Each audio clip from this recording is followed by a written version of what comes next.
नागनाथ, तुझं खूप खूप स्वागत आहे आमच्या पॉडकास्टमध्ये. नमस्कार. एक खूप महत्त्वाचा विषय घेऊन आम्ही ह्या पॉडकास्टमध्ये आज आलो आहेत. तर काय झालं आहे, जगभरामध्ये जमिनीची जी सुपीकता आहे ती कमी होत चालली आहे. त्याच्यामुळं म्हणजे सॉईल डिग्रेडेशन होत आहे. त्याच्यामुळं लोकांना कॅन्सर्स होत आहेत, कमी वयामध्ये लोकांना ब्लड प्रेशर, हार्ट अटॅक्स येत आहेत. ह्या सगळ्या गोष्टी होत आहेत. आणि हे कुठेतरी मला वाचण्यात आलं की हे सगळं मातीची सुपीकता कमी होते त्यामुळे होत आहे. आणि तुझी जी PhD आहे, तू PhD केली आहेस मातीची सुपीकता आपण ऑटोमॅटिक इरिगेशननी कशी कंट्रोल करू शकतो, कशी किंवा वाढवू शकतो. तर त्याबद्दल तू काय सांगशील का? सर्वप्रथम तुझे आणि तुझ्या टीमचे मनापासून आभार. या ठिकाणी मला बोलवलं आणि माझे विचार व्यक्त करण्याची संधी दिली, त्याबद्दल मी तुझे पुन्हा एकदा आभार मानतो आणि तुझ्या टीमचे. त्याचबरोबर या माझ्या संशोधन याच्यामध्ये माझे गुरुवर्य आदरणीय AD Shaligram sir, doctor PK बदाने sir आणि डॉक्टर MR बोडके सर यांचेही मी मनापासून आभार मानतो. आमच्या आदरणीय गुरुवर्य AD शालिग्राम सर यांचा हा दृष्टिकोन हाच असतो की तुम्ही रिसर्च करताय, याचा अर्थ आपल्याला समाजासाठी काहीतरी आपण देणं लागतो. आपण आपलं काम करत असताना आपण अकॅडमिक डिग्री घेतो आणि आपण कुठेतरी जॉब पाहतो किंवा आपलं पुढचं करिअर बघतो, पण हे करत असताना आपण समाजाला कुठेतरी विसरतो. कारण समाजाने आपल्याला दिलेलं आहे काहीतरी, ते परतफेड करण्याची जबाबदारी ही आपली आहे. आपण कुठल्याही वेगवेगळ्या मार्गाने ते करू शकतो. आता महत्त्वाचा मुद्दा तू विचारलास की सॉईल फर्टिलिटी रिलेटेड, म्हणजे जमिनीची सुपीकता खराब होत चाललेली आहे. हे एकदम बरोबर आहे. जमिनीची सुपीकता ही खराब होतच आहे आणि ते आपण थांबवू शकत नाही. तिचा वेग कमी करू शकतो. तिचा वेग कमी करणं म्हणजे काय आहे, तर तिला योग्य प्रमाणात आपण तिची रिक्वायरमेंट काय आहे. म्हणजे साधारण आपल्या घरात जेव्हा लहान मुलं असतं तर आपण त्याची परिस्थिती काय ते पाहतो. त्याची तब्येत जर ठीक नसेल तर आपण तिला डॉक्टरकडे घेऊन जातो. पण जमीन आपल्याला बोलत नाही. मी नेहमी गमतीने म्हणतो किंवा ह्याच्यामध्ये बोलताना मी तुला किस्सा सांगितला होता की जर समजा जमीन बोलत असती तर आज महाराष्ट्रात जेवढ्या केसेस आहेत त्याच्यापेक्षा जास्त केसेस ह्या जमिनीने शेतकरी विरुद्ध केल्या असतात.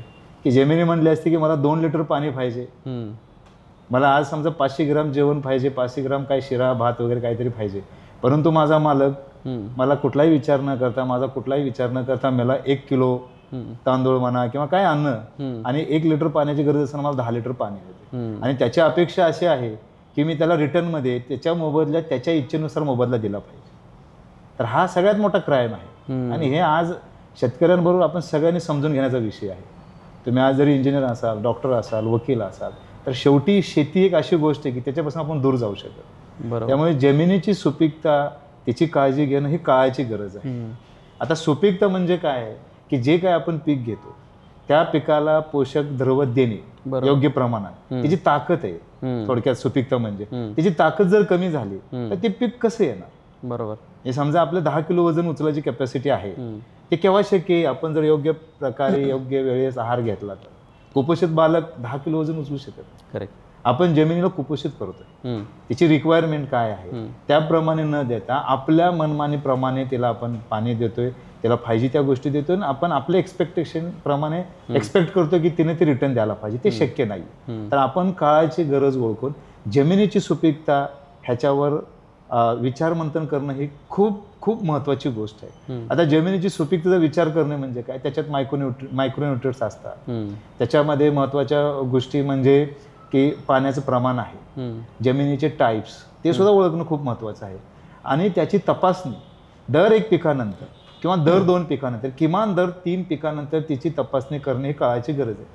आपल्याला जेव्हा आपण एखाद्या कंपनीत काम करत असतो किंवा एखादा व्यवसाय करत असतो, 6 महिन्यांनी 8 महिन्यांनी आपण आपला एक मूड चेंज व्हावा म्हणून आपण बाहेर फिरायला जातो. तशी जमिनीची पिकाची फेरपालट करणं काळाची गरज आहे. बरोबर. तुम्ही जमिनीला एकच पीक देत जा.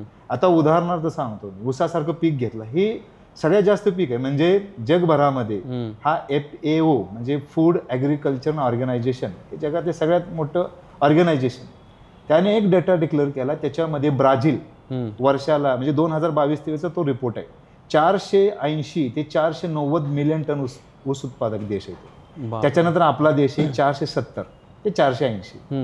तर जगाच्या उत्पादनामध्ये आपला 20 ते 22% वाटा आहे. खूप इंडियाचं मोठं आहे. आणि त्यामध्ये भारतामध्ये सगळ्यात जास्त ऊस उत्पादक हा उत्तर प्रदेश आहे, त्यानंतर महाराष्ट्र आहे आणि कर्नाटक आहे. साधारण 1 एकर म्हणजे 1 हेक्टर ऊस आपण लावला म्हणजे 2.5 एकर, तर तो ऊस निघून गेल्यानंतर किंवा जाईपर्यंत जमिनीतून 250 किलो, साधारणतः 200 ते 250 किलो तुमचं नायट्रोजन, 50 ते 60 किलो फॉस्फरस आणि 250 ते 300 किलो पोटॅशियम बाहेर पडतं. बापरे. आता हे जर जमिनीतून बाहेर गेलेले तर ही शेतकऱ्याची प्राथमिक जबाबदारी आहे परत द्यायची. पण आपल्याला तो एक्झॅक्ट आकडा माहिती नाही, म्हणून त्याच्यामुळं हे जमिनीची सुपीकता थोडी कमी होतच जाणार आहे. पण ती आपल्याला, ज्याला आपण म्हणतो की जास्तीत जास्त कमी होणे, तिचा वेग मंदावा किंवा कमी व्हावा म्हणून आपण काय केलं पाहिजे की तिची तपासणी केली पाहिजे. आपण जाऊन जमिनीला बोलू शकत नाही ना. आपण आपल्या मित्राला सांगू शकतो तुला ताप आलाय का, विचारू शकतो, तसं आपण जमिनीला बोलू शकत नाही. त्याच्यामुळे किमान 1 पीक किंवा 2 पीक 3 पिकानंतर जमिनीची तपासणी करणं हे बंधनकारक आहे, जे इतर देशामध्ये बंधनकारक आहे पण आपल्या देशात अजून बंधनकारक नाही.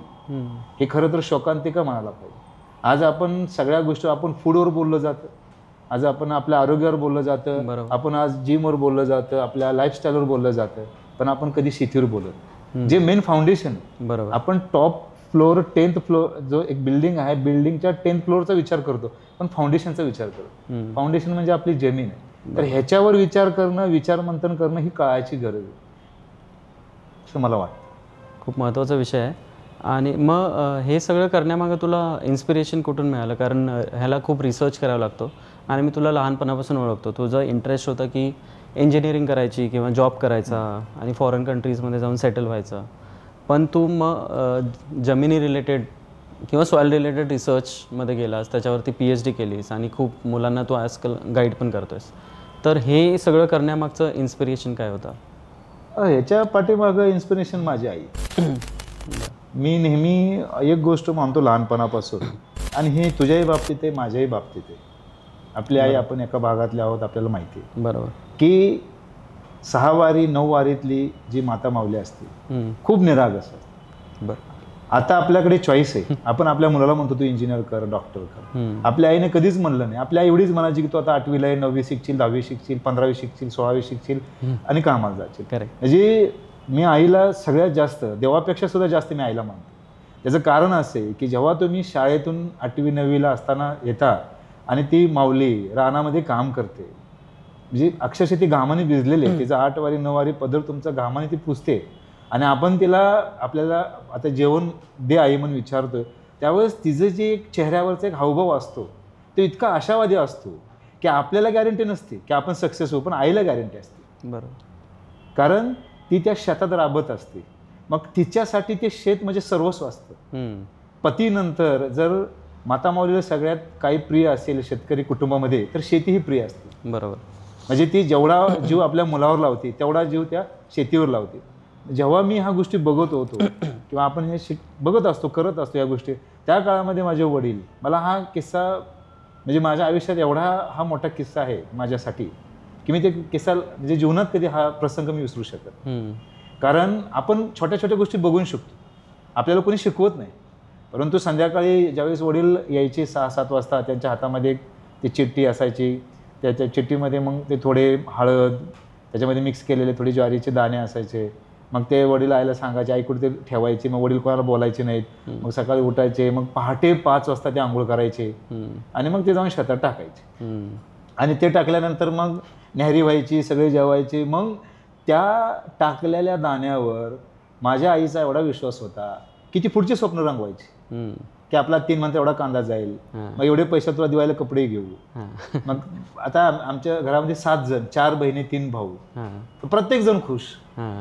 म्हणजे बहिणींचा म्हणजे आपण ज्याला त्या म्हणतो इंग्लिशमध्ये Cloud 9 हा कन्सेप्ट आहे.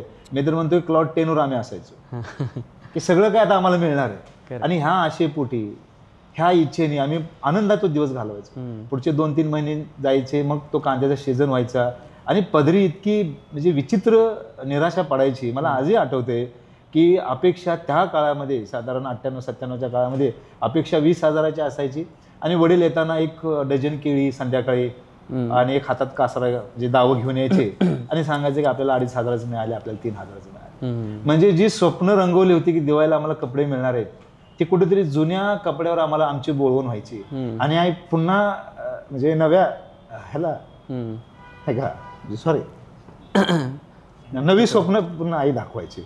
हे असा काळ चालला.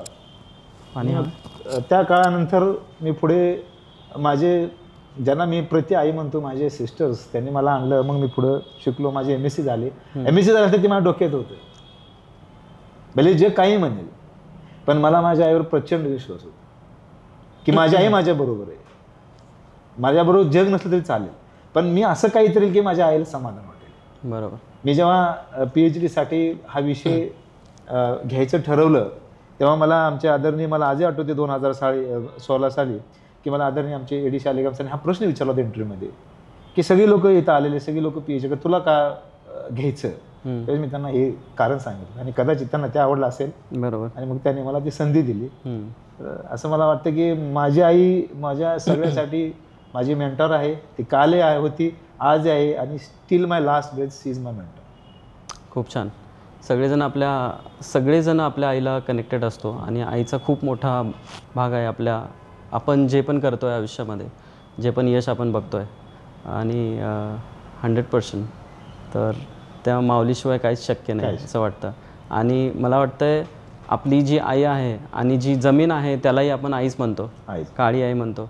ते त्या दोन्ही आयांची तू सेवा करतो आहेस. तू प्रोफेशन पण तेच चूज केलं आहेस तर हे खूप छान आहे.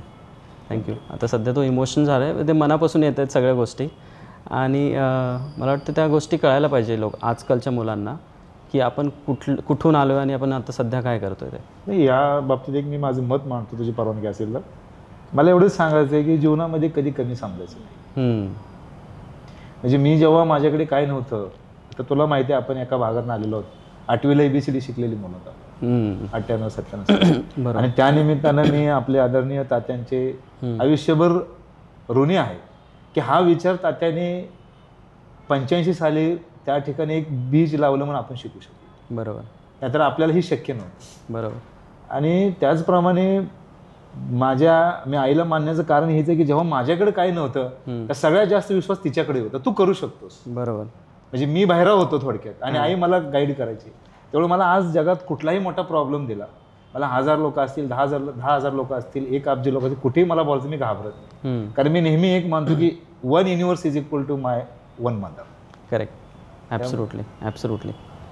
तर आपण थोडा ट्रॅक चेंज करूयात. आता आपण जमिनीच्या सुपीकतेबद्दल बोलतो आहे आणि आईबद्दल बोलायला गेलो तर आपल्याला 10 पॉडकास्ट पण कमी पडतील तसे. त्यांचं तसं आपल्या आयुष्यामध्ये तेवढं स्थानच आहे मोठं. सर जमिनीची सुपीकता म्हणजे काय हे तुम्ही पहिल्या प्रश्नामध्ये ते कवर केलं होतं पण एखादा गावातील माणूस असेल जो कधी शाळेतच गेला नाही आहे त्याला जर तुम्हाला समजून सांगायचं असेल की कारण असे खूप शेतकरी आहेत जे आर्थिक ह्याच्यामुळं कधी स्कूलमध्ये नाही जाऊ शकले तर त्यांना आपण कसं सांगू शकतो की तुमच्या जमिनीची सुपीकता तुम्ही कशी वाढवू शकाल. हा अतिशय उत्तम आणि परिस्थिती धरून हा प्रश्न आहे. हा वास्तविकतेला धरून खरं तर प्रश्न आहे. काय होतं की आपण ज्याला अशिक्षित म्हणतो तो व्यवहाराने हुशार असतो पण त्याला समजवणं त्याला प्रबोधनाची गरज आहे. तर त्याला आपण सोप्या भाषेत सांगू शकतो की तुला आज 1 लिटर तू केव्हा पाणी पितोस तुला तहान लागेल त्यावेळेस. बरोबर आहे का. जमीन बोलू शकते का. जमीन नाही बोलू शकते. जमिनीची पण एक गरज आहे. तिला पण पाणी पाहिजे. तुला तिच्याकडून पीक घ्यायचं तिला पाणी दिलंच पाहिजे त्याशिवाय पीक येणार नाही. महत्त्वाची गोष्ट नुसतं पाणी देऊन चालणार आहे का नाही. तर आज रासायनिक खतं तो वापरतो त्याला त्याचं नॉलेज म्हणजे माहिती असतेच की आपल्याला खतं टाकायचे. बरोबर. ते खतं किती टाकली पाहिजे. मग त्याला आपण एक साधं उदाहरण घरातलं देऊ शकतो की तुझ्या घरात समजा ज्वारीचे पीठ आहे 1 किलो पीठ आहे. 1 किलो पीठ आहे म्हणून तो एकदमच सगळ्या भाकरी करून ठेवणार का. नाही ठेवू शकत ना. बरोबर. आज मला गरज किती आहे तो काय विचार करतो बाबा मी आहे माझी मंडळी आहे. गावाकडच्या भाषेत आपण ज्याला पत्नी तिला आपण मंडळी म्हणतो. बाबा माझी 2 मुलं आहेत तर तो अंदाज घेतो. मुलं 2 खातील मंडळी 1 खाईल मी 1 खाईल साधारण एक 4 भाकरी असेल 5 भाकरीचं नियोजन करतो. म्हणतो 1 किलो पिठाच्या भाकरीच करत नाही तर त्याला असं पटवून सांगणं गरजेचं आहे. त्याच प्रकारे जमिनीची एक आवश्यकता आहे. बाबा तुझी जमीन किती आहे समजा 1 एकर जमीन आहे आज आपण त्याला समजा त्याची 1 एकर जमीन आहे तर 1 एकर जमिनीमध्ये तुला किती पाणी लागेल. तुझ्याकडे पाणी भरपूर शिल्लक आहे तुझ्याकडे एक 10 एकरच पाणी शिल्लक असेल म्हणून काय त्याच्याकडे विहीर आहे म्हणून तो काही कंटिन्यू पाणी देणार नाहीये. बरोबर आहे ना. तो काय करतो जमीन वाळले का बघतो त्याचं एक गणित असतं स्वतःचं ठरलेलं आणि त्या गणिताप्रमाणे तो पाणी देतो. आता ह्याच्यामध्ये त्याला समजून सांगण्याचं प्रबोधनाची गोष्ट ही महत्त्वाची आहे की एखाद्या नातेवाईकाकडे जायचं असेल, एखाद्या कार्यक्रमाला जायचं असेल, एखाद्या नेत्याला भेटायला जायचं असेल तर तो गरज नसताना जमिनीला पाणी देतो. म्हणजे सगळ्यात दुर्भाग्य हे आहे की त्याला पिढ्याने जपणारी जमीन महत्त्वाची वाटत नाही, पण जो नेता असेल, जो पाहुणा असेल, जो कामापुरता वापरून घेतो तो त्याला महत्त्वाचा वाटतो. हे सुद्धा त्याला प्रबोधन करण्याची काळाची गरज आहे. म्हणजे त्यांनी जमिनीला योग्य प्रमाणामध्ये पाणी कसं द्यावं तर त्याने त्याचा विचार केला पाहिजे, त्याला समजून सांगितलं पाहिजे. आज पाण्याची गरज नाही तर देऊ नकोस. बरोबर. आता हे आपण ठरवू शकत नाही, जमीन तुला बोलत नाही तर तू काय केलं पाहिजे. जसं आपल्याला आजारी पडल्यानंतर लहान बाळ बोलत नाही, मग लहान बाळ जेव्हा बोलत नसतं तेव्हा आपण एक अंदाज घेतो, ते शिंका करतं, रडतं, त्यावेळेस आपण त्याला डॉक्टरकडे घेऊन जातो. जमीन तुला उरल्यासारखी वाटत असेल किंवा एखाद्या ठिकाणी थोडं मिठासारखं वर दिसत असेल तर त्यांनी तालुक्याच्या ठिकाणी जाऊन आरोग्य शेतकरी असतील, ज्याला आपण आरोग्य डॉक्टर म्हणतो, कृषी अधिकारी असतील, त्यांची भेट घेऊन तर जे काही सरकारी फी भरून त्या जमिनीची चाचपणी करणं, तिची माती परीक्षण करणं हे खूप महत्त्वाचं आहे. आणि त्याला जर आपण असं छोट्या छोट्या उदाहरणातून सांगितलं तर तो नक्की ऐकेल. कारण निसर्गाचा नियम आहे, आपले जे न्यूरॉन्स असतात ते पटकन कुठल्या गोष्टी ॲक्सेप्ट करत नाही. हा सगळ्यात मोठा हा चॅलेंज आहे आपल्याला की खरं प्रबोधन करणं. कारण आजही भारतामधील 55% शेती हे पावसावर अवलंबून, म्हणजे हा सायंटिफिक डेटा आहे. बरोबर. मग जर पावसावर जमीन अवलंबून असेल तर तो काय करतो, तो जे काही पिकं आहेत 3 महिन्याची 2 महिन्याची पिकं घेतो. त्याच्यामध्ये त्याच्या डोक्यात जे प्लॅनिंग असते की मला 3 महिन्यामध्ये मला वर्षाचा आर्थिक इन्कम आलं पाहिजे, त्यावेळेस तो जमिनीची हायगाई करत नाही. हे कुठे त्याला समजून सांगितलं पाहिजे की तुझी जमीन हे तुझं लहान बाळ आहे. जसं तो बाळाला सांभाळतोस, लहान मुलाला तुझ्या सांभाळतोस, तसं तू जमिनीला सांभाळलं पाहिजे. जमीन तुला बोलत नाही तर ही जमिनीची कुठेतरी तो एक मानसिकता ओळखून एक आरोग्य अधिकारी असतील किंवा कृषी अधिकारी असतील किंवा तालुक्याच्या ठिकाणी, आता बऱ्याच ठिकाणी, बऱ्याच जिल्ह्यात, बऱ्याच तालुक्यामध्ये ते कृषी सेवा केंद्र आहेत, तिथे जाऊन त्याची वर्षाकाठी, 2 वर्षाकाठी, किमान 2 वर्षाकाठी याची चाचपणी करणं, म्हणजे चाचपणी म्हणजे त्याची माती परीक्षण करणं ही काळाची गरज आहे. त्याला पर्याय नाही. बरोबर, असं मला वाटतं. त्याच्यामध्ये अजून एक पर्याय आपण शोधू शकतो का की ग्रामपंचायतीमध्येच ह्या गोष्टी जर आपण उपलब्ध करून दिल्या की मातीचं परीक्षण कसं करायचं, एकदम बरोबर, सरपंचांना भेटून किंवा ग्रामसेवकांना भेटून, तर ते करू शकतो आपण. ते करायलाच पाहिजे, ह्या मतावर मी ठाम आहे. कारण आताचा काळ बघता आणि पुढचा काळ बघता व्यावहारिक विचार केला तर आपली लोकसंख्या वाढते, शेती वाढत नाही. आणि इनव्हर्सली प्रोपोर्शनल ज्याला म्हणतो की आपली पॉप्युलेशन वाढत चालले, लोकसंख्या वाढत चालली, जमीन आहे त्या ठिकाणी जमिनीची सुपीकता कमी होत चालली, तिचा वेग कमी करायचा असेल, ज्या प्रकारे आपण एखादं म्हणजे पूर्वी कम्प्युटर आले होते 85-90च्या काळामध्ये, तर लोकांना त्याच्याविषयी भीती म्हणजे थोडक्यात होती की बाबा काय होईल, तसा प्रकार आहे हा. तर लोक सुरुवातीला ऍक्सेप्ट नाही करणार. एखादा मुद्दा आपण घेऊन गेल्यानंतर त्यांना असं वाटतं की माझ्या शेतीला काही झालेलं नाही, कारण त्यांची ती मानसिकता आहे. त्यांची शेती 100% आतून किडलेली आहे. ते वरून जरी सोबर दिसत असतील तर माणूस जसा आतून म्हणतो ना की आत्मविश्वास गमावलेला माणूस आहे, तशी ही आपल्या शेती झालेली आहे. तर हा ठराव करायलाच पाहिजे, ह्या मतावर मी 100% सहमत आहे. आणि तुझा प्रश्न हा अतिशय म्हणजे त्याला आपण वास्तविकतेच्या पण पुढचा आहे, हा काळाच्या पुढचा प्रश्न. हे बंधनकारक करायलाच पाहिजे. जसं सरकारने काही गोष्टीवर लिमिटेशन आणले, मर्यादा आणली की बाबा तुम्हाला 2 आपत्तीच्या पुढे सरकारी नोकरी मिळणार नाही, तर सरकारने हा प्रस्ताव प्रत्येक ग्रामीण म्हणा ग्राम सभा असेल कंपल्सरी करायला पाहिजे. जर समजा तुम्ही 1 वर्षात ह्याचं काही माती परीक्षण नसेल केलं तर सुरुवातीच्या काळात त्यांना 1-2 वर्ष त्यांनी मार्गदर्शन करावं, प्रबोधन करावं आणि नंतर एक नियम काढावे की तुमचं रेशन जे काय मिळणार असेल ते बंद होईल, तुमचं लाईट असेल, पाणी बिल, हे गोष्टी कुठेतरी बंद केल्या तर शेतकरी जागरूक. त्याशिवाय मला नाही वाटत की हे होईल, कारण हा एक प्रबोधनाचा मार्गच आहे. प्रबोधन तर करायलाच पाहिजे, त्याच्याबरोबर थोडी स्ट्रिक्ट ॲक्शन पण घ्यायला पाहिजे. ग्रामसभेत हा ठराव पास व्हायलाच पाहिजे की तुम्ही हे करणं बंधनकारक आहे, असं मला वाटतं. बरोबर.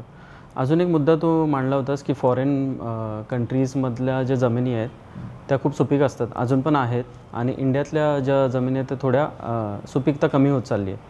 आणि तो रिसर्च पण केला आहे त्याच्यामध्ये की इंटरनॅशनल ज्या फॉरेन जसं वेस्टर्न कंट्रीजमधल्या ज्या जमिनी आहेत त्याच्यावरती आणि इंडियन सॉईलवरती पण, तर त्या दोन्हीमध्ये तुला काय फरक जाणवला? आपल्याकडे 70%पेक्षा जास्त शेती ही पारंपरिक पद्धतीने केली जाते. पारंपरिक पद्धतीने केली जाते म्हणजे कसं आहे की आपले वडील आपल्या मुलाला शिकवतात, म्हणजे फॉर एक्झाम्पल ज्वारी पेरायची असते, वडील त्याच्या डोक्यामध्ये हे फिक्स होतात की तुला पुढे जाऊन ज्वारीच पेरायची शेतात. मुलगा कधीच हा विचार करू शकत नाही की मला ट्रॅडिशनल पारंपरिक शेती सोडून तिथं ग्रेप्स घ्यायचे असतील किंवा दुसरी पिकं घ्यायची असतील. फॉरेन कंट्रीजमध्ये काय होतं की ह्याचं प्रबोधन खूप आहे. त्या फॉरेन कंट्रीजमध्ये मॅक्सिमम फॉरेन कंट्रीजमध्ये सॉईल टेस्टिंग हे बंधनकारक आहे, जे आपल्याकडे नाही आहे. आता अमेरिकेसारख्या देशामध्ये फार्म बिल आहे, त्याच्यामध्ये अनेक योजना तिथे दिल्या जातात. जसं आपण आपल्या शरीराची काळजी घेतो तिथे शेतीची काळजी घेणे हे बंधनकारक आहे. म्हणजे एक उदाहरण सांगतो की आता आपल्याकडची ग्रेप्स फॉरेनला जायचं असेल तर ते 18 ब्रिक्स लागते, तेव्हाच फॉरेन कंट्रीज ॲक्सेप्ट करतात. म्हणजे ते जसं आरोग्यावर लक्ष देतात तसं त्यांचं तुमची फ्रूट साईज काय असली पाहिजे, त्याच्यामध्ये शुगरचं प्रमाण किती असलं पाहिजे, हे सगळं टेस्टिंग म्हणा किंवा त्याच्यावर अभ्यास, त्याच्यावर प्रबोधन, चर्चासत्र तिथं वारंवार होत असतात. आणि ह्या गोष्टी जेव्हा माणूस विचार करतो तर अल्टिमेटली तो शेतीच्या सुपीकतेवरच येतो. बरोबर. त्याचं प्रमाण आपल्याकडे आहे पण फार कमी आहे. तर हे कुठंतरी ज्या पद्धतीने आपल्यावर टीव्हीला डिबेट्स होतात की ह्या पक्षाने हे केलं, त्या पक्षाने ते केलं, नाही का, त्या पद्धतीने शेतीवर डिबेट झाले पाहिजे की ह्या तालुक्यातली शेती काय म्हणते, त्या तालुक्यातली शेती काय म्हणते. शेतीला प्राधान्य देणं ही काळाची गरज आहे. बरोबर. असं जर कुठं आपण प्रबोधन सुरू केलं तर मग पुढच्या 10, 20, 30 वर्षामध्ये आपली सुद्धा फॉरेन देशामधली सुद्धा सुपीकता खराब होत चालली आहे. जगाच्या पाठीवर हा जगाचा आकडा आहे. दरवर्षी भारतामध्ये 1.1% जमीन एक घटते, सुपीकता घटते. हा फूड ऑर्गनायझेशनचा ॲग्रिकल्चरचा रिपोर्ट आहे, APOचा. आणि अदर कंट्रीजमध्ये संपूर्ण जगामध्ये 0.5 to 1%. त्यांचं प्रमाण कमी म्हणजे ते सॉइल टेस्टिंग करतात, ते प्रॅक्टिकली बघतात. आपण अजून ट्रॅडिशनल पद्धतीने बघतो. तर मुद्दा फिरून तोच येतो की समाज प्रबोधन करणं ही काळाची गरज आहे. बरोबर. जसं वारकरी संप्रदाय त्या पद्धतीने करतात. अनेक महाराज, संत महाराज आहेत की ते शेतीचं प्रबोधन करतात. त्या पद्धतीने ते प्रबोधन वाढलं पाहिजे, ते स्कूल लेवलला आलं पाहिजे, ते कॉलेज लेवलला आलं पाहिजे. माझं तर वैयक्तिक मत असं आहे की घरामध्ये किमान 15 मिनिट चर्चा ही आपल्या शेतीवर झालीच पाहिजे.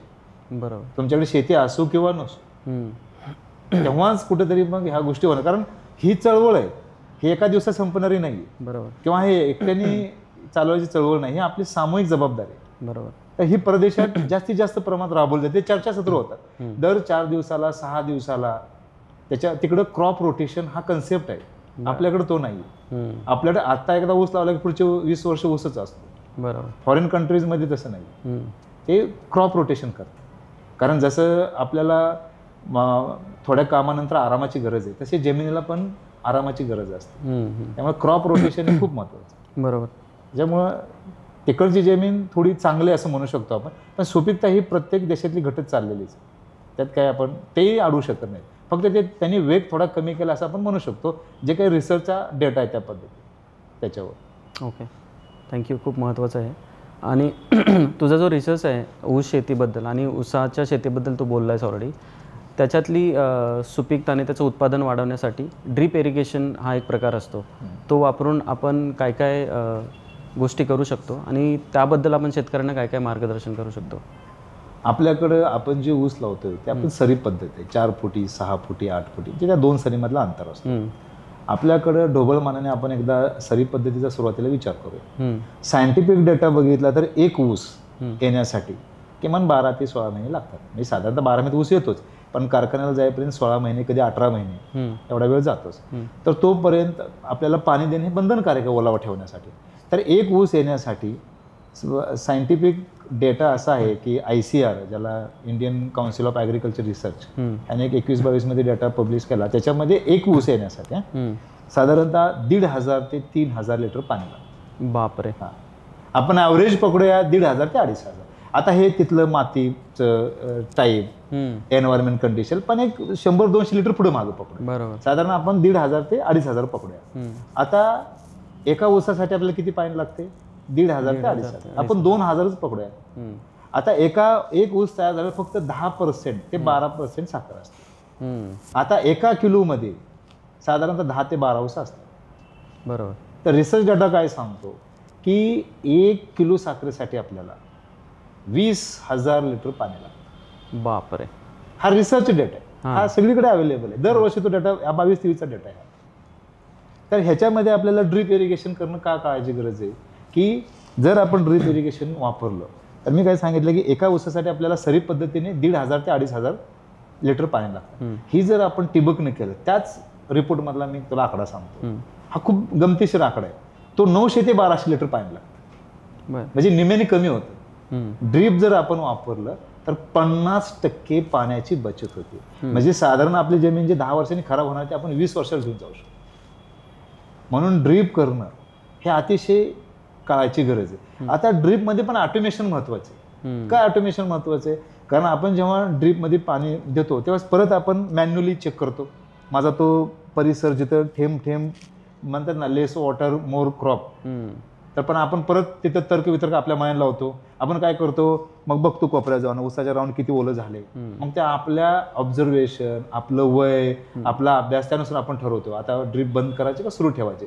कदाचित त्यावेळेस आपण जास्त पाणी दिलेलं असतं, त्याच्यामुळे तिथे मेकॅनिकल, तिथे सेन्सर्स आणणं काळाची गरज. सेन्सर काय ते दुजाभाव करत नाही, बरोबर, ते सांगणार ते तुमची ह्युमिडिटी असेल, टेम्परेचर असेल, मॉइश्चर, सॉइल मॉइश्चर ते मेजर करणार. करेक्ट. आणि जो डेटा सेट व्हॅल्यू आहे त्याप्रमाणे तुमचं ड्रीप बंद करणार. म्हणजे त्याच्यामध्ये अॅक्युरेसी तुमची मोर दॅन 80% वाढते. ड्रीप मध्ये सुद्धा आपण साधं ड्रीप केलं आणि ऑटोमेशन केलं तर त्याचा हा मोठा फरक आहे. म्हणून फॉरेन कंट्रीजमध्ये ऑटोमॅटिक ड्रीप इरिगेशन आता आपल्या इंडियामध्ये पण आलेलं सुरू आहे. प्रमाण थोडं कमी आहे पण आपणही चांगल्या प्रगतीपथावर आहोत. त्याच्यामुळे ड्रीप करणं ही काळाची गरज आहे. बरं. त्याच्यामध्ये सरकारने थोडं लक्ष देऊन अजून सबसिडी कशी देता येईल, किंवा सगळ्यात महत्त्वाचं तुला सांगतो प्रबोधन खूप महत्त्वाचं आहे. त्याशिवाय ही गोष्ट होण्यासारखी शक्य आहे. बरोबर. मला वाटतं तुम्हीच त्या कार्यशाळा घ्यायला हव्यात गावागावामध्ये जाऊन. हो, मी माझ्या पद्धतीनं आता सुरू केलेले छोटे खाणी जे शेतकरी असतील, माझा मित्र परिवार असेल, छोटे खाणी बैठका होतात तेव्हा मी शक्यतो कुठल्याही कार्यक्रमाला गेलो, म्हणजे मला कोणाच्या बड्डेला बोलवलं, लग्नाला बोलवलं, वाढदिवसाला बोलवलं, तर मी शक्यतो उसावर चर्चा करतो. अनेक शेतकऱ्याकडून मी जाणून घ्यायचा प्रयत्न करतो. आता शेवटी मी जरी रिसर्च केला असेल तर मी लॅबमधला रिसर्च केला, परंतु ज्या माणसाने आयुष्यभर सबंध आयुष्य शेतीत घालवलेलं आहे तर त्यांची म्हणणं काय आहे, त्याच्या माझ्या रिसर्चमध्ये मी दौंड तालुक्यामध्ये 90 शेतकऱ्यांचा एक सर्वे केला, वेगवेगळे 2.5 एकर, 3 एकर, 5 एकर, त्यांची मानसिकता काय. त्यांची मानसिकता अशी आहे की आम्हाला ह्याच्यातून वर्षाला फिक्स बाजार मिळतो, आम्हाला जमिनीशी काही घेणं देणं नाही, आमचं कुटुंब त्याच्यावर चालते. बरं.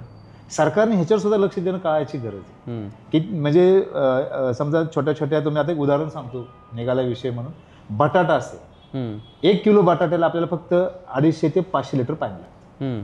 तो जर आपण भाजीपाला केला 200 लिटर ते 300 लिटर पाणी लागतं. हा सर्वे मधला डेटा आहे. मग प्रत्येक वेळेस ऊस लावायची गरजच नाही ना. बरोबर. तुम्ही 3 महिन्याची छोटे छोटे पिकं घेतली, पण त्याला जर सरकारने प्रॉपर हमी भाव दिला तर नक्कीच शेतीचं आपण जो वेग आहे, आता ज्या प्रकारे डिग्रेडेशन होते ते आपण कमी करण्याचा प्रयत्न करू शकतो. तर ह्याच्यावर थोडी जनजागृती म्हणा किंवा याच्यावर चर्चासत्र होणं खूप काळाचे. म्हणजे पालेभाज्या वगैरे त्याचं पीक जास्त घेतलं 3-3 महिन्यात, हो, तर इन्कमही वाढू शकतं आणि जमिनीची सुपीकताही वाढू शकते. तुम्ही 2 वर्षानंतर पुन्हा कसंच पीक घेऊ शकता.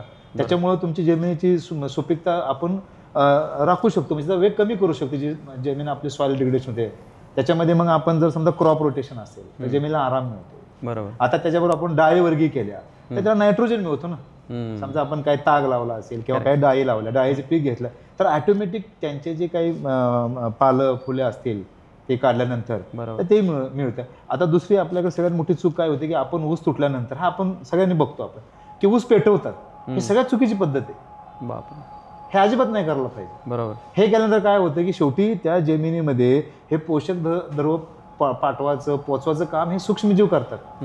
आपण ऊसाचा पाला पेटवून ते मारतोय, मग कशी जमिनीची सुपीकता राहणार. बरोबर. हे सुद्धा खूप महत्वाचं आहे. तर तो पाला आपण त्या जमिनीत तसाच ठेवला पाहिजे, कुजवला पाहिजे. परंतु आपण काय करतो, इन्स्टंट एनर्जी येण्यासाठी आपण ते, म्हणजे इन्स्टंट एनर्जी म्हणजे पटकन ते पीक येण्यासाठी आणि जास्तीत जास्त आपल्याला लवकर मोबदला मिळण्यासाठी आपण पटकन ते पाला जाळणे, ह्या बाकीच्या गोष्टी करतो. त्याचा इनडायरेक्टली सॉइल फर्टिलिटी म्हणजे जमिनीच्या सुपीकतेवर 100% परिणाम, हे कुठेतरी कमी झालं. बरोबर, महत्त्वाचं आहे खूप. आणि ह्या गोष्टीमध्ये जेव्हा आपण रिसर्च करत असतो, कारण ह्या ज्या गोष्टी आहेत त्या जनरली अवेलेबल नाही आहेत खूप मार्केटमध्ये, आणि ह्याच्यावरती जास्त लोक PhD नाही करत, संशोधन वगैरे खूप कमी, रिसर्च पण खूप कमी करतात. कारण AI रिलेटेड असू दे किंवा इलेक्ट्रॉनिक्स रिलेटेड असू दे किंवा ज्या हायफंडू गोष्टी आहेत आजकाल त्याच्यावरती जास्त PhD केली जाते. तर ह्याच्यामध्ये संशोधन करताना काय काय चॅलेंजेस सुरुवातीला आले? चॅलेंजेसच्या अगोदर मी पुन्हा माझ्या तिन्ही सर्व मार्गदर्शकांचे पुन्हा आभार मानतो. चॅलेंजेस म्हणजे सुरुवातीला असा विषय असतो की संशोधन करत असताना एखादा टॉपिक फिक्स कसा करायचा, इथून सुरुवात असते. आणि हा मुद्दा तुझा इतका उत्तम प्रश्न आहे.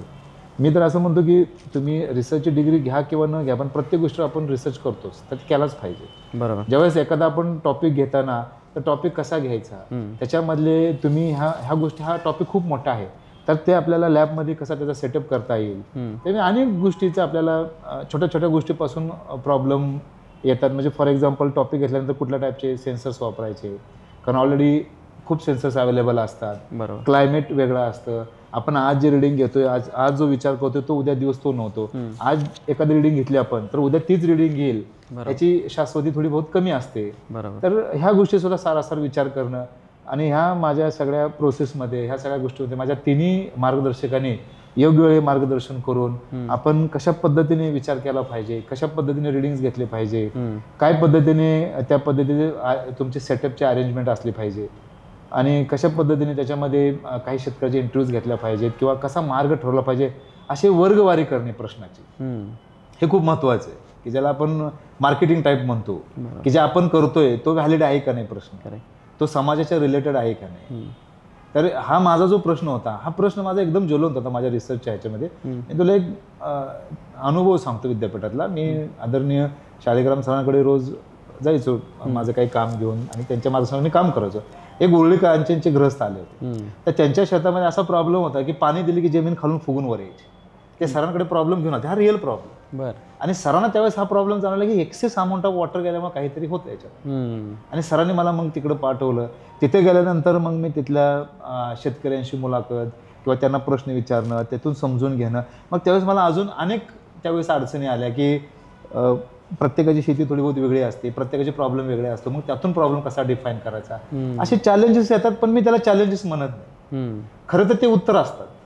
आपण बघण्याचा दृष्टिकोन वेगळा ठेवला ना, किंवा त्या म्हणजे I like to be part of solution, नाहीतर मग सगळेच प्रॉब्लेम आहेत. बरोबर. आणि असे मी त्यांना, तुझा प्रश्न अतिशय उत्तम आहे, पण माझा दृष्टिकोन असं की ते माझे उत्तर होते. मग मी असे 4-10 पर्याय, एक 8-10 पर्याय निवडले. मग आदरणीय आमच्या गुरुवर्यांनी सांगितलं हे नाही आपल्यासाठी, हे सुटेबल आहे, ही काळाची गरज आहे, आणि त्याच्यामुळे मग हा पुढचा प्रवास माझा सुरू झाला. ग्रेट. आपण थोडं गेअर शिफ्ट करूयात. आपण लहानपणाबद्दल तुझ्या जाणून घेऊयात. नक्की तुझं लहानपण गेलं कुठे? कारण मला तर माहिती आहे आपण दोघं एकत्र एकाच शाळेमध्ये होतो, एकाच गावात वाढलो. कुठं लहानपण गेलं, कसं होतं, आणि तुझे अनुभव काय काय होते लहानपणीचे?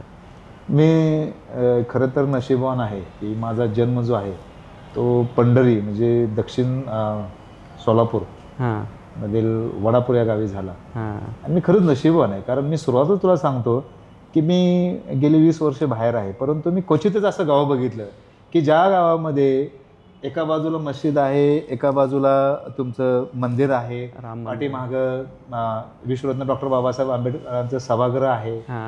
हे असं जे सार्वजनिक, सामूहिक, जातीविरहित गाव, त्या ठिकाणी आपला जन्म होणं आणि आपल्याला सर्व समाजातील लोकांचा सहवास मिळणं आणि त्यातली जडणघडण होणं, म्हणून मी आयुष्यभर वडापूर या गावचा ऋणी आहे. की त्या गावामध्ये लहानपण जर म्हणशील तर तुलाही माहिती आहे की असं लहानपण, म्हणजे मी तर आयुष्यात सांगेल की माझा जेव्हा पण मला काय जन्म मिळेल त्याच गावी मिळावं, ह्याबद्दल मी एकदम शाश्वत आहे.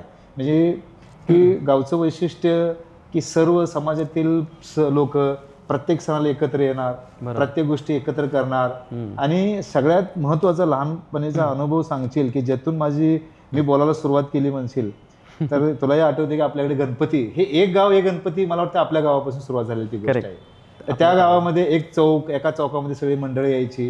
आणि एक किस्सा आपण ती चर्चा पण करतो, एखादा मूवी लागतो, मग एक कोणतरी सोलापूरला जाऊन पाहून येतो आणि तो ज्या पिक्चरची स्टोरी सांगतो आणि ती जी उत्कंठता होती ऐकण्याची, म्हणजे आजही तो पिक्चर टीव्ही लागल्यानंतर मला तो पिक्चर काय विशेष वाटत नाही, पण मला ती गोष्ट गावाकडची महत्वाची वाटते. तिथं गोट्या खेळणे असतील, क्रिकेट खेळणं असेल, म्हणजे फुटबॉल तर काय नव्हतंच आपल्याला. आणि बालपणातल्या आठवणी म्हणजे प्रत्येक श्रावण सोमवारात आपली परमेश्वराची पालखी निघणे, किंवा मोहरम मध्ये कैलासवासी मरेपा काका ज्याला आपण मावस ते गेले बिचारे, तर ते घोडा नाचवणे असेल, त्यांच्या पुढे मागं नाचणे असेल, हे जे बालपण होतं मोबाईल विरहित, हे असं बालपण माझ्या आयुष्यात परत एक दिवस नाही आलं. बरोबर. आपण नदीला पोहायला जाणे, सगळ्यात महत्वाचं म्हणजे हा किस्सा सांगावा का ना, पण मी आता सांगतो आहे तुझ्या पॉडकास्टमध्ये की संध्याकाळी कलिंगड आणायला जाणे, पडद्यावरचे पिक्चर म्हणजे ती मूव्ही पाहणे, हो. ह्या गोष्टी नाही तुम्हाला मिळू शकत. किंवा नदीला पोहायला जाताना ती शिळी भाकर असेल, चटणी असेल, त्याच्याबरोबर तो कांदा असेल आणि कुणीतरी ते सकाळी केलेलं पिठलं असेल, ते दुपारी पोहल्यानंतर खाणं, एक भाकर आणि 4 मित्र, आणि मग ते कोरभर चतकुर भाकर वाटायला आल्यानंतर तो खाताना जो आनंद, आज तो आनंद तुला कुठल्याही पिझ्झा बर्गरमध्ये किंवा कुठल्याही मटण थाळीत मिळणार नाही. बरोबर. हा आनंद, म्हणून मी नेहमी सांगतो की आयुष्यातले दिवस ते खूप चांगले होते. आणि असं बालपण तुला माहिती आहे की किती, म्हणजे आजही आपलं गाव खूप चांगलं आहे, चांगल्या प्रगती करते. आज आपल्या गावातली मुलं चांगल्या पोस्टला गेलेले, चांगले शिकतात, गावात चांगल्या चर्चा होतात, नवीन नवीन उद्योग येतात, नवीन नवीन मुलं वेगवेगळ्या मार्गावर जातात. हे अभिमानाची गोष्ट आहे. बरोबर आहे, त्या गोष्टी आहेत. आणि मला वाटतं आपल्या आईवडिलांच्या चेहऱ्यावरती आणि आपल्या चेहऱ्यावरती जे समाधान असायचं ते खूप महत्त्वाचं होतं. आपल्याकडे पैसे कमी होते पण समाधान जे होतं, आपण जे आनंदी राहतो, आनंदी, सगळेच आनंदी असायचो, ती खूप महत्त्वाची गोष्ट आहे. ते आजकाल मिळणं थोडं कठीण आहे असं मला वाटतं. त्या ज्या मेमरीज आहेत ना, त्या अजून ग्रीन आहेत माझ्या डोक्यामध्ये. नाही, त्याच्या पाठीमागची निरागसता थोडी संपत चाललेली आहे. म्हणजे मीच विचार केला, आपल्या अगोदरचं जे जनरेशन होतं ना, ते करिअर विरत होतं. म्हणजे ते लाईफ जगून राहिलेल्या वेळेत करिअर करायचे. आपण करिअरसाठी एवढं पळतोय की आपल्याला वेळच मिळत नाही जागा. ही वस्तुस्थिती आहे. करेक्ट. आज आपली शहरात जे कॉम्पिटिशन आहे आणि वस्तुस्थिती आहे, ते काळाचा महिमा आहे, आपण नाकारू शकत नाही. बरोबर. आजच्या रेसमध्ये आपल्याला पळायचं आहे. म्हणजे मी तुला उदाहरण सांगेल आपल्या नदीचं. आता आपण सध्या नदीला पूर आलेल्या स्थितीत आहोत. आपल्याला रोज धावलं पाहिजे, रोज पळलं पाहिजे. पण पूर्वी तसं नव्हतं. पूर्वी म्हणजे नदीचं उन्हाळ्यातलं पाणी होतं, शांत, नियुक्त. ही जुनी माणसं होती. त्या कट्ट्यावर येणं, त्याच गप्पा गोष्टी करणं, बरोबर, सकाळी वेळ मिळाल्यानंतर मग शेताकडे जाणं, मग काम करणं. आज तसं नाहीये. आणि दुसरी महत्वाची गोष्ट, पूर्वी सांगायचा किस्सा म्हणजे की आपल्या लग्न असेल, पूर्ण गाव त्या ट्रकमध्ये बसून लग्नाला जायचं. आजची परिस्थिती अशी आहे की मग मला कॉल येणार, मग मी ते 10 मिनिटं लग्नाला जाणार, मग तिथे गेल्यानंतर मला हा प्रॉब्लेम आहे, तो प्रॉब्लेम आहे, मी जेवणार नाही, कमी थोडंच खातो, मला तेल नको. ही गोष्टी आज आहे. पूर्वी तसं नव्हतं. पूर्वी एकदा सकाळी मंडळी त्या वराडात बसली की तिथे गेल्यानंतर मग ते जेवण असेल, जेवताना कुठलाही डायबिटीस शुगरचा विचार न करता पोट थांब म्हणलं तरी डबल खाणं, ते एक आनंदाचं वातावरण होतं. ते आता असं नाहीये. त्यामुळं पूर्वी निरागसता होती सांगायचं थोडक्यात. आता निरागसता कमी होत चालली आहे, पण प्रमाण कमी आहे. बरोबर. तर मग तिथून आल्यानंतर तू पुण्याला जेव्हा आलास तेव्हा तुझी पहिली नोकरी कोणती होती? मी हा प्रश्न म्हणजे एकदम काळजाला भिडणारा तो प्रश्न विचारला की मी 2008ला MSc झाल्यानंतर साधारण 25 जुलैच्या आसपास रिझल्ट लागला आणि 2 ऑगस्टच्या काळामध्येच 27-28 जुलैला माझी इंटरव्ह्यू झाली आणि 2 ऑगस्ट 2008ला मी नवरोजी वाड्या महाविद्यालय इथं जॉईन झालो. आणि आपण ज्या ठिकाणी काम करतोय ती आमची जी संस्था, ही संस्था म्हणजे एक कुटुंब आहे. आणि मला बघता बघता 17 वर्ष त्या ठिकाणी, 16-17 वर्ष कंप्लीट झाले, म्हणजे पूर्ण झाले त्या सेवेला. तर मला कधीही असं वाटलं नाही की 17 वर्ष झालं. याचं सगळं श्रेय आमची संस्था असतील, आमच्या संस्थेचे मॅनेजमेंट असतील. आणि 1932 साली या संस्थेची स्थापना झालेली आहे. आणि आमच्या संस्थेचं किंवा कॉलेजचं अजून एक वैशिष्ट्य म्हणजे एका बाजूला येरवड्यासारखा भाग आहे आणि दुसऱ्या बाजूला विमाननगरसारखा भाग आहे. आमच्याकडे दोन्ही ह्याची मुलं येतात. बरोबर. आणि आमचं कॉलेज हे अतिशय, म्हणजे ज्या महाविद्यालयामध्ये 2.5-3 लाख लायब्ररी बुक्स आहेत, अनेक वेगवेगळे कोर्सेस चालतात. आमच्या कॅम्पसमध्ये जवळपास 4 ते 5 कॉलेजेस आहेत. त्याच्यामध्ये इंजिनिअरिंग कॉलेज आहे, कॉमर्सचं नेसवाड्या कॉलेज आहे, नेव्हिलवाड्या कॉलेज आहे, कुसरवाड्या इन्स्टिट्यूट आहे. साधारण 8 ते 10 हजारापेक्षा जास्त क्राऊड आहे. आणि अशा या क्राऊडमध्ये हे जे मॅनेजमेंट करणं एवढं सोपं नाही. तर मी सदैव ऋणी आमचे, म्हणजे 1932 पासून आतापर्यंत सर्व आमचे लाईफ मेंबर्स असतील, विश्वस्त असतील, यांचा मी खऱ्या अर्थानं ऋणीच आहे. कारण एवढं चालवणं, एवढं करणं, एवढ्या लेवलला स्केलअप करणं ही सोपी गोष्ट नाही. आणि आता आमच्या असलेले आदरणीय विश्वस्त सचिन सानप सर यांचा मी खऱ्या अर्थाने तुझ्या पॉडकास्टच्या माध्यमाने मी त्यांचे आभार मानतो. कारण नेतृत्व हे फक्त ऑर्डर देणं किंवा लोकांना काम सांगणं हे नाही. बरोबर. अतिशय कमी वेळात, कमी वयामध्ये सरांनी नेतृत्व काय हे सिद्ध केलेलं आहे. ते करत असताना अतिशय म्हणजे त्यांची बोली ही अतिशय सुसंस्कृत आणि कुठलाही भेदभाव न करता शिक्षक व शिक्षकेतर कर्मचारी यांचा मी सेवक आहे आणि त्यांच्या सेवेसाठी मी आहे असा विचार करणारा आमचे विश्वस्त आदरणीय सचिन सानप सर आहेत. प्रत्येक गोष्टीत सकारात्मकता, ही is always to be part of solution, not a part of problem. म्हणजे सातत्यानं न्यायनिवाडा असेल, त्याच्यामध्ये न्यायाच्या बाजूने बोलणं असेल, एखादा माणूस चुकला असेल त्याला समजावणं असेल, आणि कुटुंब कसं असेल, म्हणजे माझ्या दृष्टीने तर ते वटवृक्ष आहेत आणि त्या वटवृक्षाच्या छायेखाली आम्ही सगळं आमचा हा संस्थेचा सगळा डोलारा वाढतोय. त्याचबरोबर आमच्या कॉलेजचे प्राचार्य आहेत, आदरणीय डॉक्टर चाबुकसर सर असतील, उपप्राचार्य आमच्या डॉक्टर बॉक्सवाला काळे मॅडम आहेत, उपप्राचार्य डॉक्टर बहुले सर आहेत, त्याचप्रमाणे कनिष्ठ महाविद्यालयाचे आमचे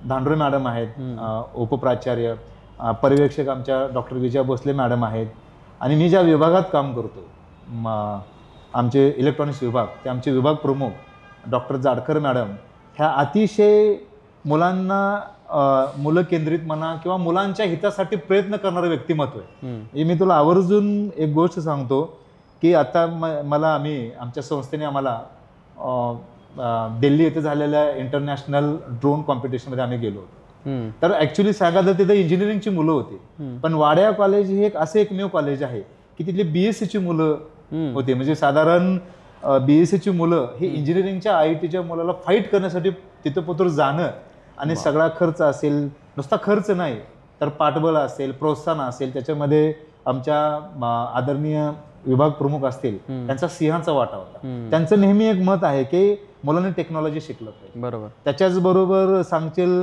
की आमचे माझे वरिष्ठ सहकारी आदरणीय बागवान सर आहेत, त्यांचं सुद्धा मत हेच आहे की मुलांसाठी प्रयत्न करणं, ॲडमिनिस्ट्रेटिव्हमध्ये चांगल्या पद्धतीने काम करणं. त्यांच्या जोडीला आमचे सहकारी आदरणीय संजय खाडे सर आहेत, ते सुद्धा, हे सगळे प्राध्यापक मंडळी आहेत, पण संस्थेसाठी की ॲडमिनिस्ट्रेटिव्हमध्ये सुद्धा शिक्षणाव्यतिरिक्त काम करून संस्था कशी पुढे जाईल हे काम करत असतात. आणि त्यांना बाकीची मंडळी जी आहे, ज्यांना मी बऱ्यापैकी जवळून ओळखतो, त्याच्यामध्ये आदरणीय आमचे कोकरे सर आहेत, रसायनशास्त्र विभागाचे राहुल कोकरे सर, त्याच्यानंतर संतोष जगताप आहेत रसायनशास्त्र विभागाचे, पदार्थ विज्ञानाचे कुमार आल्हाट सर आहेत, दिलीप शेंडे सर आहेत, मयूरचे IT सर आहे, IT विभागाचे मयूर सर आहेत, फिजिकल एज्युकेशनचे आमचे डॉक्टर सचिन कांबळे सर आहेत, आमच्या बायफोकलचे आमचे आदरणीय आता मी सांगितलं माझे वरिष्ठ बागवान सर आहेत, ते दोन्ही बघतात, अकॅडमिक्स प्लस ॲडमिनिस्ट्रेटिव्ह. त्याचबरोबर आदरणीय आमचे शेट्टी सर आहेत, आदरणीय पुरंदरे मॅडम आहेत, वर्षा पुरंदरे मॅडम, आणि वैदेवी पासवान मॅडम, हे अशी लोक आहेत. आणि ह्यांच्याबरोबर इतर सर्व शिक्षक व शिक्षकेतर कर्मचारी. आणि तुला एक अभिमानाची गोष्ट सांगतो की आमच्या महाविद्यालयामध्ये शिक्षकेतर कर्मचारी हे शिक्षकाच्या खांद्याला खांदा लावून काम करतात. आणि आमचे विश्वस्त आदरणीय सचिन सानप सर हे सातत्याने म्हणत असतात की तुमची इमारत, आपली जी इमारत आहे ती दगडाने किंवा इटाने उभारत नाही, त्याच्यामध्ये अनेक लोकांचे हात लागलेले असतात, त्याच्यावर ती इमारत उभी आहे. आणि जेव्हा मी अशा लोकांना आणि याच्या व्यतिरिक्त सर्व शिक्षक शिक्षकेतर लोकांना बघतो तेव्हा मला ह्या गोष्टी जाणवतात. म्हणून मला सदैव अभिमान आहे मी ज्या संस्थेत काम करतो, आणि मी ऋणी आहे की मला अशा संस्थेत संधी मिळाली, आणि शेवटच्या क्षणापर्यंत मी या संस्थेचा ऋणी आहे. खूप छान. मी जेव्हा कॅपजेमिनाय TCSमध्ये, फायझोमध्ये या MNCsमध्ये जॉब करत होतो रिक्रुटमेंटमध्ये, तेव्हा आम्ही कॅम्पससाठी जायचो वाड्याजमध्ये, तेव्हा आम्ही पाहायचो, या शिक्षकांना मी भेटलो पण आहे, आणि मी बघितलं आहे जवळून की जी संस्था आहे ती मुलांच्या शिक्षणासाठी आणि त्यांच्या प्रगतीसाठी किती झटते आणि त्यांच्यासाठी काय काय करते हे मी खूप जवळून बघितलं आहे. तर बरोबर आहे या गोष्टी. आता काय झालं की आता आम्ही आहोत शिक्षक, इतक्या वेळ उत्तर देणं म्हणजे ते आम्हाला ही होत नाही म्हणायचं. आता माझा काय तुला प्रश्न आहे, तुझी परवानगी असेल तर मी विचारू का? विचार ना. आता माझा असा प्रश्न आहे की आपल्या यात आता मी तुमचे सहकारी बघितले, तुमचे सहकारी वेगवेगळ्या ह्याच्यामध्ये काम करतात, तर मला ती जाणून घ्यायची उत्सुकता आहे की हे सहकारी आपले कशा संदर्भात काम करतात किंवा कशावर काम करतात? आपली जी कंपनी आहे, आपण मेनली स्टाफिंगमध्ये, रिक्रुटमेंट सर्व्हिसेसमध्ये, आणि प्लस सॉफ्टवेअर डेव्हलपमेंटमध्ये, आणि आपण स्किल डेव्हलपमेंट सेंटरही चालवतो. तर आता कसं आहे, तुझ्या रिलेटेड ज्या गोष्टी आहेत, आता तू स्टुडंट्सला भेटतो, त्यांना एकदा एज्युकेशन कंप्लीट झाल्यानंतर त्यांना करिअर अपॉर्च्युनिटीज बघतात. तर आता होतं आहे काय की इंडस्ट्री आणि स्टुडंट्समध्ये खूप मोठा गॅप झाला आहे. त्यासाठीच आपण पॉडकास्ट पण सुरू केले होते की स्टुडंट्सला जे आता शिकवलं जातं ते इंडस्ट्रीमध्ये नाहीच आहे. जेव्हा ते इंडस्ट्रीमध्ये येतात असं कळतं की त्यांना ह्या गोष्टी समजत नाहीत. त्या तर गोष्टी आहेतच एज्युकेशन रिलेटेड झाल्या, पण बेसिक एटिकेट्स म्हणजे ड्रेसिंग सेन्स असतील किंवा इंटरपर्सनल स्किल्स असतील किंवा मॅनेजरसोबत कसं बोलायचं किंवा कलिगसोबत कसं कोऑर्डिनेशन करायचं, ह्या ज्या सगळ्या गोष्टी आहेत ना त्या खूप महत्त्वाच्या आहेत. मग त्या आपण स्किल डेव्हलपमेंटच्या अंडर इथे मुलांना शिकवतो. AI टूल्स आपण त्यांना शिकवतो. AI यूज करून खूप सारे आपण मॉडेल्स बनवलेत आणि आपल्याकडे पर्सनली कम्युनिकेशन स्किल्स, सॉफ्ट स्किल्ससाठी ट्रेनर्स पण आहेत. ती सगळ्यात एक मोठी स्किल आहे ती उदयास येणार आहे मला असं वाटतं फ्युचरमध्ये, कारण टेक्नॉलॉजी शिकणं हे खूप सोपं झालं आहे. AIमुळं गुगल खूप सारे प्लॅटफॉर्म्स आहेत, यूट्यूबवरती पण तुम्ही टेक्नॉलॉजी शिकू शकता आजकाल. पण कम्युनिकेशन स्किल्स आहेत, म्हणजे कम्युनिकेशन स्किल्स म्हणजे फक्त इंग्लिशमध्ये बोलणं हे नाही. इंटरपर्सनल स्किल्सच्या अंडर खूप साऱ्या गोष्टी येतात सॉफ्ट स्किल्समध्ये. म्हणजे कुठल्या टोनमध्ये कोणाशी बोलायचं आहे, तुम्ही प्रेझेंटेशन देताना कुठला टोन असला पाहिजे, एका पर्टिक्युलर कंट्रीमधल्या क्लायंटशी बोलताना तुम्ही कसं बोलायला पाहिजे, ह्या सगळ्या ज्या गोष्टी आहेत त्या खूप महत्त्वाच्या आहेत आणि त्या आम्ही मुलांना टेक्नॉलॉजीच्या व्यतिरिक्त ह्या गोष्टी पण शिकवतो. कॉर्पोरेट एन्व्हायरमेंट इथं क्रिएट केलं आहे. 9 to 6 मुलं येतात, ते बसतात, त्यांना प्रॉपर जे कॉर्पोरेटमध्ये टूल्स दिले जातात, जसं जिरा टूल्स आहे, टेक्निकल लोकांना दिलं जातं, जिरा टूल्स त्यांना दिले जातात. AIचे टूल्स आहेत, त्यांना प्रॉपर एक मेंटर दिला जातो. जसं ऑफिसेसमध्ये लीड किंवा मॅनेजर्स असतात तसे हे लोक त्यांना गाईड करतात, मेंटर करतात आणि 3 ते 6 महिन्यामध्ये मुलं रेडी होतात, इंडस्ट्री रेडी होतात. आम्ही जॉब गॅरंटी ॲज सच देत नाही, पण ह्या मुलांना आम्ही असं रेडी करतो की त्यांना कुणावरती डिपेंड राहायची गरज नाही आहे. त्यांना 100% जॉब मिळतो मार्केटमध्ये गेल्यानंतर. तर आपण ह्या गोष्टी आहेत आणि रिक्रुटमेंटच्या सर्व्हिसेस असल्यामुळे कसं आपले क्लायंट्स आहेत, त्यांच्याकडे रिक्वायरमेंट्स असतात, तर आपण ह्या मुलांना प्लेस करण्यामध्ये त्यांना हेल्प करतो. समजा ह्याला काही म्हणजे ह्या सिलेक्शनसाठी काही क्रायटेरिया आहे का? आपण ग्रॅज्युएट झालेल्या मुलांना पण हे करू शकतो? सिलेक्शनसाठी क्रायटेरिया आहेत. आम्ही जेव्हा मुलांना किंवा कॉलेजची लोकं येतात, MOU वगैरे साईन करतात, तेव्हा मुलं आल्यानंतर त्यांचे इंटरव्ह्यूज घेतो, बघतो की त्या मुलाचा माइंडसेट खरंच शिकण्याचा आहे का टाईमपास करायला येतो आहे. आणि आपले जे सगळे ऑफिसेस आहेत कॅमेरा इनेबल्ड आहेत, मग आपण त्यांना ट्रॅकही करतो की मुलं ॲक्च्युली शिकत आहेत का टाईमपास करत आहेत. आणि मुलांच्या पेरेंट्सला पण आपण इन्वॉल्व करून घेतो याच्यामध्ये. तर काय होतं, खूप सारी मुलं येतात गावाकडून इथे शिकायला, इथे फीस भरतात, त्यांचे पेरेंट्स फीस भरतात, पण हे मुलं शिकायला येतच नाही, ते गायब होतात. कुठे फिरायला जा, आठवडाभर गायब हो. तर एखाद्या मुलांनी सुट्टी जरी घेतली, तसं सिमिलर कॉर्पोरेटमध्ये होतं, लीव अप्लाय करायचा, तो एक नोटिफिकेशन त्यांच्या पेरेंट्सलाही जातं, your child is on leave on this particular date. मग जेव्हा तो म्हणजे त्यांना ते कळतं की हा मुलगा आता ट्रेनिंगमध्ये नाही आहे, तो सुट्टीवरती आहे, तर ते कन्फर्मेशन पण देतात. तर अशा गोष्टी आपण ट्रॅक करतो आहे. हे त्यांना जवळून मॉनिटर करण्यासाठी नाही आहे. ॲक्च्युली आम्हाला असं वाटतं की जेव्हा आपला देश जर पुढे जायचं असेल ना, तर आपली ही जी पिढी आहे ना, ती घडवणं खूप महत्त्वाचं आहे.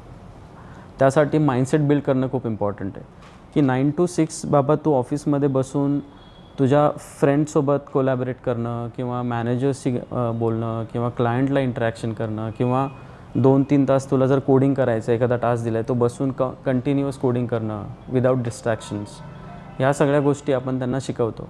त्या गोष्टी मधून ती मुलं घडत जातात पुढे. असं आहे. छान, चांगला. तर मला पुढचा प्रश्न आहे की PhD करण्यासाठी कोणता माइंडसेट जो लागतो? माइंडसेट आणि डिसिप्लिन ह्या 2 गोष्टी आहेत. कुठल्याही क्षेत्रामध्ये आपण असतो, तर तू कशाप्रकारे मार्गदर्शन करशील? मी तुझा प्रश्न एकदम स्पेसिफिक आहे की PhDसाठी. हां. पण त्याला लागून माझं म्हणजे त्याच्या पुढे जाऊन माझं असं म्हणणं आहे, जबरदस्ती इच्छाशक्ती. एका ठिकाणी मी वाचलं होतं की एक डोंगर चढण्यासाठी एक प्रथा होती त्या गावामध्ये की बाबा कोणी डोंगर चढायचं नाही. आणि ती प्रथा अशी होती की ते डोंगर चढलं तर मग माणसांना काय रोग होतात किंवा म्हणजे काहीतरी असा अचानक घडतं. मग एक माणूस असतो, तो आपलं डोंगर चढायला सुरुवात करतो, सगळं गाव त्याला सांगत असतं. बरोबर. तो डोंगर चढतो, तो जाऊन वर बघतो तर पूर्ण हिरवळ असतं, सगळं काही चांगलं असतं. तो खाली येतो, खाली आल्यानंतर मग गावाले म्हणतात तू मरणार, सगळं होणार. तो काही मरत नाही. 1 दिवस जातो, 2 दिवस जातो, 1 महिना जातो. मग ते सगळे लोक त्याला विचारतात तू काय कसं शक्य केलं? तर नंतर गावाला लक्षात येते ह्याला ऐकूच येत नाही. म्हणजे माइंडसेट हे तुमचं बहिरं असावं. एखाद्या ध्येयप्राप्तीसाठी तुम्ही जेव्हा विचार करता, छोट्या PhD म्हणा असेल, छोट्या एखादा 6 महिन्याचा कोर्स असेल, काही करायचं असेल, तर माझं वैयक्तिक मत आहे की आपण बाहेर झालं पाहिजे. कारण आपल्यावर जे एक्सटर्नल जे आपल्या कानावर जे आवाज येतात, हे आवाज त्या व्यक्तीचं वय, त्या व्यक्तीचा अनुभव, त्या व्यक्तीला मिळालेले संस्कार आणि तो व्यक्ती कुणाच्या संगतीत घडलेला आहे, ह्याच्या सगळ्याचं मिश्रण म्हणजे त्याचा तो एक व्हॉईस असतो. आणि तो व्हॉईस जेव्हा आपल्या कानावर पडतो आणि आपण जेव्हा त्याचा व्हॉईस ॲक्सेप्ट करतो, तर इनडायरेक्टली आपण सुद्धा त्या गोष्टी ॲक्सेप्ट करतो. तर माझं असं म्हणणं आहे की माइंडसेट म्हणजे माणसाने जबरदस्ती इच्छाशक्ती आणि मी हे करू शकतो, कारण शेवटी आपण माणसंच कुठली गोष्ट करू शकतात. बरोबर. त्यामुळं डिसिप्लिन असेल, पेशन्स, त्याच्याबरोबर थोडा वेळ देणं आणि स्वतःवर शेवटच्या क्षणापर्यंत विश्वास ठेवणं, बरोबर, हे खूप महत्त्वाचं आहे. करेक्ट. आणि एखाद्या विद्यार्थ्याला तुला कनेक्ट करायचं असेल तर तुमचा ईमेल ID आपण डिस्क्रिप्शनमध्ये देऊ शकतो का, so that they can connect with you?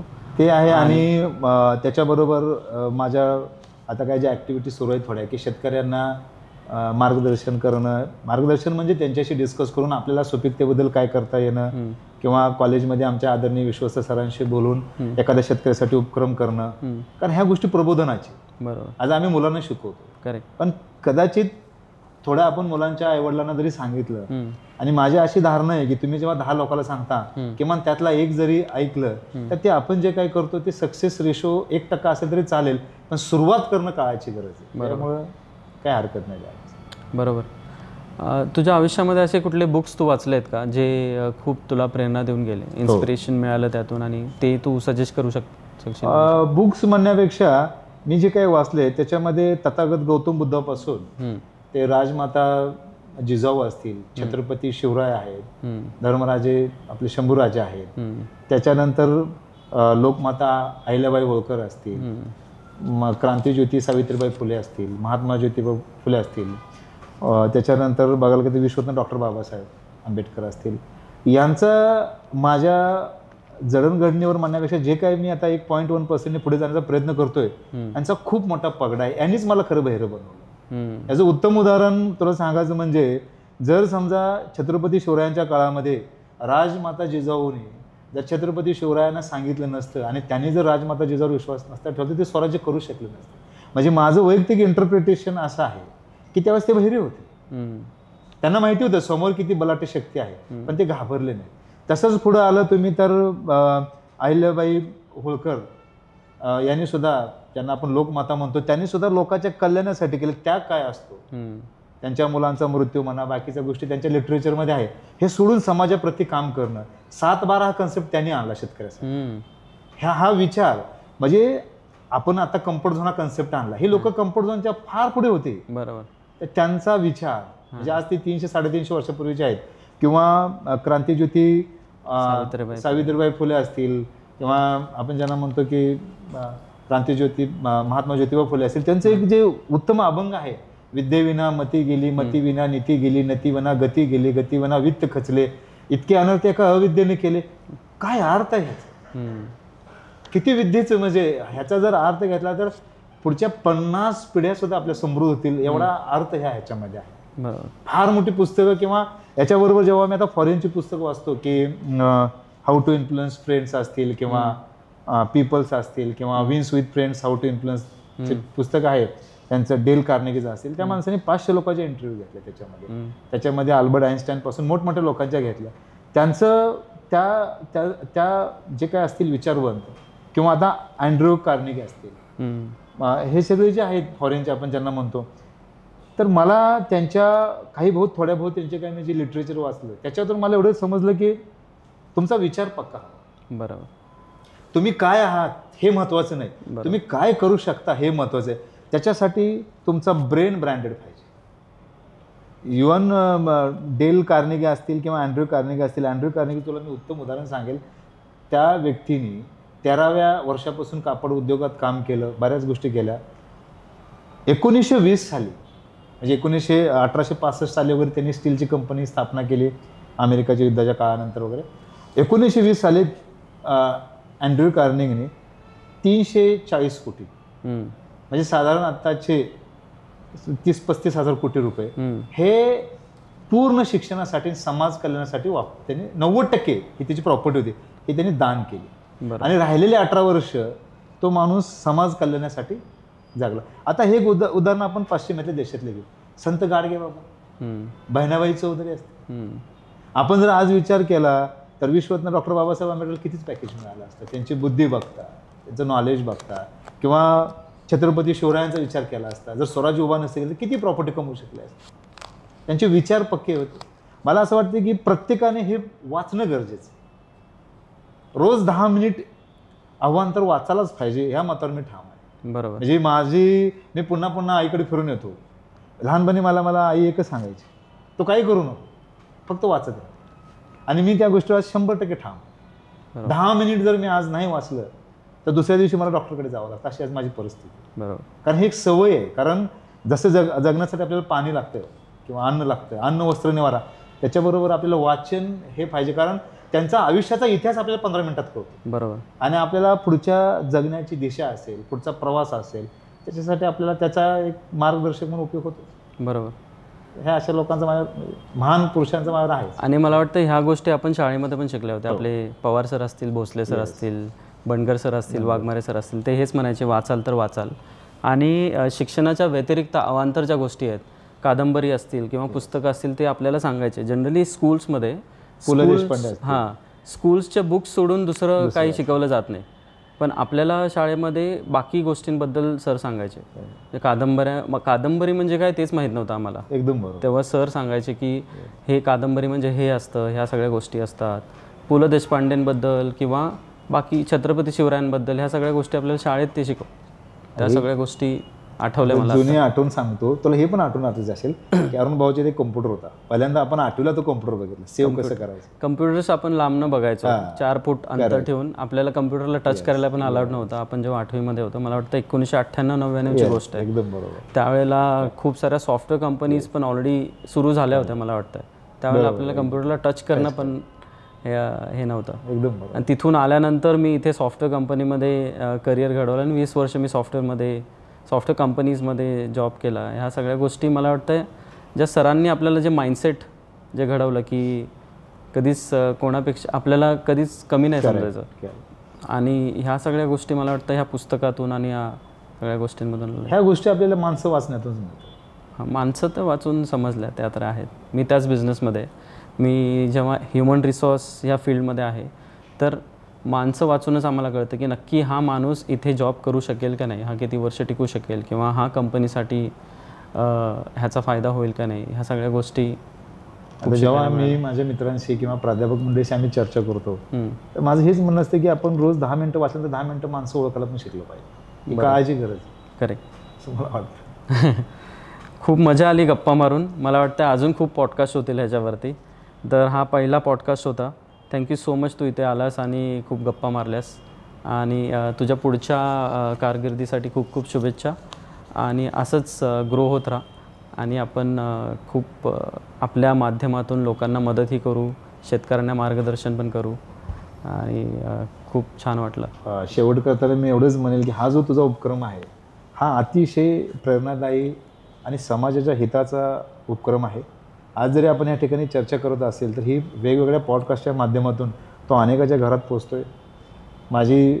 मी ईश्वरापेक्षा सर्व महापुरुषांना मानतो. प्रत्येकाची एक धारणा असते. माझ्या दृष्टीने महापुरुषच एक ईश्वर आहेत. मी त्यांच्या चरणी प्रार्थना करतो की तो प्रत्येकाच्या घरात जावं, एक चांगला विचार घेऊन जावं. आणि येणाऱ्या काळामध्ये अशीच माहिती, वेगवेगळ्या क्षेत्रातली माहिती असेल किंवा वेगवेगळ्या समाजातील वेगवेगळ्या घटकातली माहिती अनेक आपल्या सर्व माता माऊलीपर्यंत, विद्यार्थ्यापर्यंत तो नक्कीच पोहोचवशील अशी मी अपेक्षा करतो. आणि पुन्हा एकदा या ठिकाणी मला बोलवलं त्याबद्दल मी तुझा आणि तुझ्या टीमचा आभारी आहे. धन्यवाद. Thank you so much. धन्यवाद.